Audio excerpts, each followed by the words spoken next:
Draft beer is the best of the brewer's art, and serving it cold and fresh is the best way to enjoy it.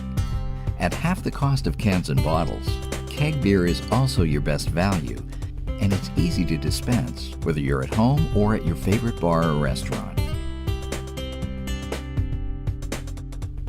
Let's take a look inside a Kegerator and find out how it works.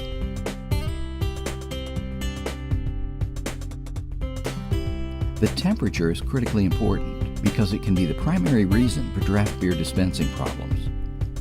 Before you buy a keg of beer, give your Kegerator time to cool down to 38 degrees Fahrenheit, and then be sure the thermostat stays at 38 degrees. You can check the temperature whenever you'd like by keeping a glass full of water inside and then taking the temperature of the water in the glass.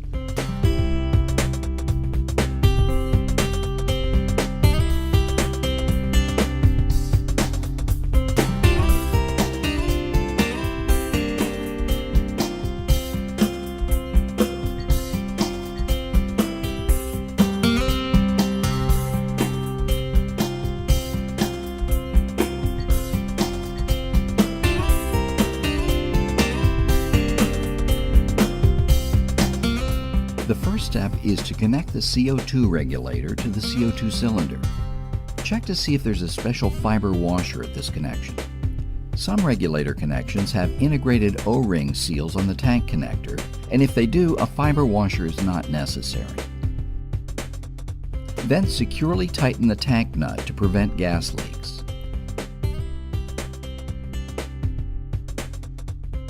Attach the red CO2 gas pressure tubing to the CO2 regulator outlet nipple and secure it with a clamp. Connect the other end of the red CO2 pressure tubing to the CO2 pressure inlet nipple on the keg coupler and secure it with a clamp. When you open the CO2 cylinder valve, open it all the way to be sure there are no leaks. The tank pressure gauge will read approximately 750 psi, depending on whether the ambient temperature is warm, resulting in a higher PSI, or cold, which would cause a lower PSI. Set the CO2 output pressure to 12 PSI. This setting will accommodate most keg beers with the exception of stouts.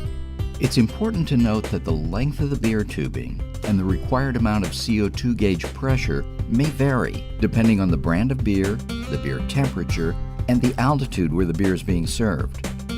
For more information, we recommend that you visit the Beer Forum or Beer Questions areas on our website at micromatic.com. After the pressure is set, you should tighten the lock nut on the pressure adjusting screw to prevent tampering with the setting. Then turn the shutoff lever down to line up with the red gas pressure tubing, allowing the gas to flow.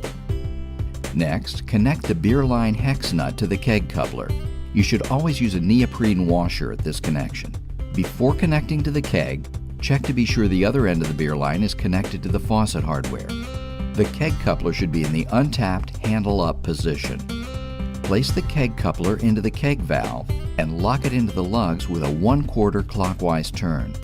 Then you can start the flow of the beer by pulling the keg coupler handle out and pushing down. The beer will immediately begin to flow and fill the beer line to the faucet.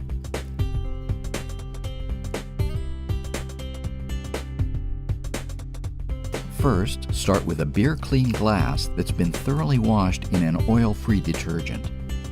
Hold the glass at a 45-degree angle, about an inch below the faucet. Do not let the faucet touch the glass. Then open the faucet completely and quickly.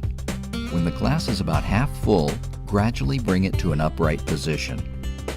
Finish filling the glass by allowing the beer to pour straight down the middle. This ensures the proper release of CO2 by producing a 3/4 inch to 1 inch foam head. Then close the faucet completely and quickly. Now it's time to enjoy a cold draft beer from your new Kegerator. To maintain the quality of your draft beer, you should clean the beer lines and the rest of the equipment regularly. You can always find cleaning instructions and equipment information at micromatic.com. Kegerators are available in many shapes and sizes, and it's also easy to build your own using one of our conversion kits and a standard kitchen refrigerator. Micro Matic is the world's leading manufacturer of draft beer equipment, the brewery's choice in over 120 countries. Depend on Micro Matic for equipment and knowledge. The Draft Equipment Specialists.